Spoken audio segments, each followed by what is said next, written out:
প্রিয় শিক্ষার্থী বন্ধুরা, তোমরা কেমন আছো?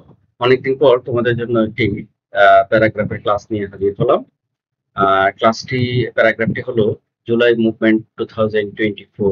তো আমরা জানি যে যেহেতু এটা রিসেন্ট একটা বড় ধরনের ঘটনা, আমাদের সামনের যে পরীক্ষাগুলো আছে এসএসসি, এইচএসসি বা ডিগ্রি প্লাস যে কম্পালসারি ইংলিশ অনার্সে, ওই পরীক্ষাগুলোতে এই জুলাই মুভমেন্ট 2024 প্যারাগ্রাফটি আসার সম্ভাবনা অনেক বেশি।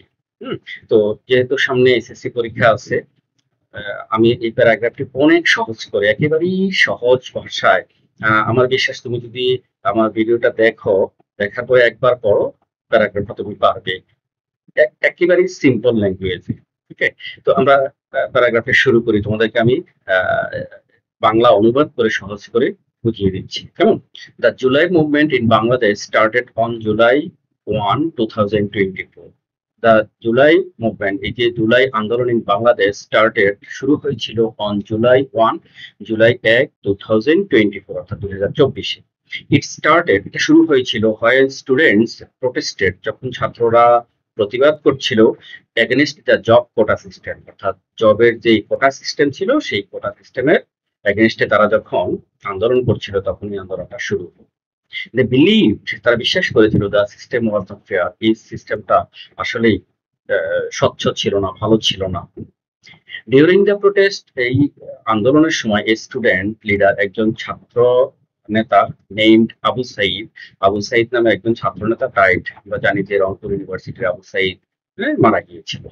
This made more people angry, এই ঘটনাটা, আবু সাইদের মৃত্যুর ঘটনাটা মানুষকে আরো বেশি রাগান্বিত করলো। এন্ড দ্য প্রোটেস্ট বিকিং বিগার, এই আন্দোলনটা অনেক বিকিং হয়ে গিয়েছিল, বিগার, বড়।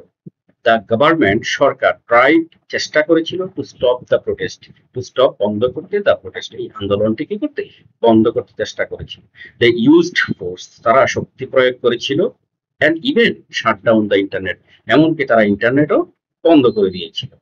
মেনি পিপল ওয়্যার হার্ট, অনেক মানুষ আহত হয়েছিল। অ্যান্ড ইভেন ব্রুটালি কিল্ড, এবং অনেককে নৃশংসভাবে, অর্থাৎ ব্রুটালি, পশুর মতো আচরণ করে মারা হয়েছিল, নৃশংসভাবে মারা হয়েছিল। But the protest did not stop, কিন্তু আন্দোলন থেমে যায়নি। পিপল কন্টিনিউ, মানুষ চালিয়ে গেল টু স্পিক আপ, কথা বলা চালিয়ে গেল। দে ডিমান্ডেড, তারা দাবি করেছিল that the prime minister Sheikh Hasina to resign, প্রধানমন্ত্রী, তখনকার প্রধানমন্ত্রী শেখ হাসিনাকে পদত্যাগ করতে হবে। এট লাস্ট, সর্বশেষ, on 5 August 2024, 5 August 2024, Sheikh Hasina resigned, তৎকালীন প্রধানমন্ত্রী শেখ হাসিনা কি করলো, পদত্যাগ করলো। অ্যান্ড ওয়েন্ট টু ইন্ডিয়া, তিনি ইন্ডিয়াতে চলে গেলেন। আফটার দ্যাট, তারপরে doctor Mohammad Yunus became the head of, তিনি প্রধান হয়েছিলেন অ্যান ইন্টারিম গভর্নমেন্ট, একটা মানে স্বল্প সময়ের একজন সরকার হিসাবে তিনি কি করেছিলেন, দায়িত্ব গ্রহণ করেছিলেন বা প্রধান হয়েছিলেন।